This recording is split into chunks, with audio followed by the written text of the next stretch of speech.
let's talk memories, because I had a very interesting message sent to me the other day. So I thought, right, I'm going to reflect on it, and then I will give you some ideas of if I can help.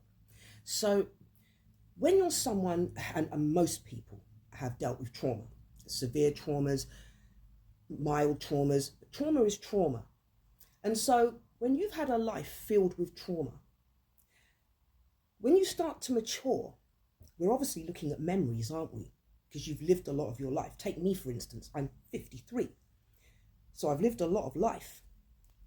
And there was a time when I was in the midst of all my experiences, which were when I was in my 20s and 30s, which should have been good memories for me in my 50s, but they weren't. And so I was confronted with a dilemma as to how was I going to source out things that were really good, things that made me happy, things where I really thrived from and really enjoyed that experience, even though I was encapsulated in a very miserable environment. That would be the marriage environment. You know where I'm going with this. So it was a horrible, horrible marriage. And I remember going through a phase where it was pure darkness, because how could I have any good memories when they were overshadowed and totally drenched in bad memories? Absolute poison. It was like it was staining, putting a stain on it. But then I understood something. See, me and my sons, this is why always be close to your children and always ask them about what they're going through, their feelings, how they perceive life, how they expect to navigate it, how they feel about themselves within it. Because I learned something from my sons when they said to me, Mum, compartmentalize. You can't just not have that good memory because somebody came and pissed on it. I have to fight harder. So what I did is I compartmentalized.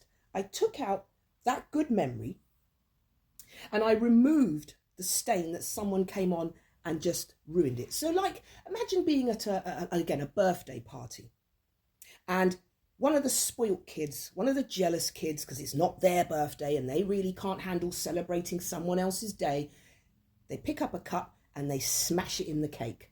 They don't like it. They want to upset the moment. That is what I had throughout my childhood, and then sadly into marriage, because into the frying pan, into the fire.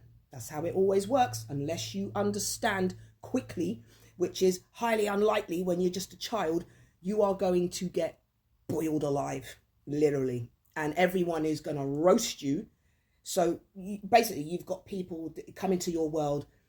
They see you as an object. No one loves you. No one cares for you. So you're going to get boiled, fried, roasted, barbecued. Hey, sushi, we'll add it all in.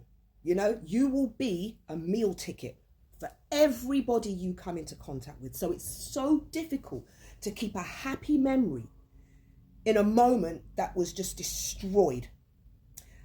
Why do you think people do that? Because they know it's going to destroy you having a connection to that feeling.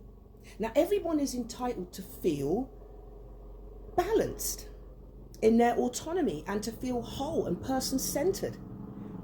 We'll just wait for one moment, because I have helicopter rides that come over our apartments because they go to the Isles of Sicily. I'm going to be taking that trip. So it's very beautiful, 45-minute journey all around the island. You can stop off if you wish, or you can just fly around and then come straight back to our side of the ocean. So it's beautiful. Again, memories. Now, as an example, if I was on that helicopter ride now, I can safely tell you that if I was with my children, or if it was one of my besties, just one lady, you only need a handful, and I'd have a great time. I'd already know, confidently, I'd have a great time. Now, if this was going to be, say, like, I've been estranged for nearly 13 years. If this was 13 years back and I was trying to have a family day out with my other half, back then, it would have been a nightmare. He would have done something stupid. He would have tried to make an accident with the helicopter because they're like that. They would have probably have told the pilot how to do their job. It would have been a disaster. He would have made sure that the day would have been a disaster. It has to end on him. And they walk away all pleased with themselves because they know they've hurt your feelings. I've also had friends do that to me too. You know, the minute people think they're onto something better, wow, you kick out good people in your life. I would say that makes you a complete and utter idiot. I would never do that. When we talk about society and how hard it is to already have a good time, to have a genuine time, to have an authentic time, and you're busy kicking good people out of your life, what an idiot. I value good people. And so when they're in my life, I don't let them go. And I'm a good friend. They never want to let me go. So if they do, something's up. And they've done, it's either egotistical, they're one of those that just wants to have their place in society and feed their ego and feel like they're successful. But what's success? To me, success is spiritual freedom, spiritual abundance. That's what my success is. But some people, they just want to be in that car, driving like this. Oh, everybody, aren't I cool? No, you're a prick. Okay? But if that's what you want, go do that. But make sure you're happy.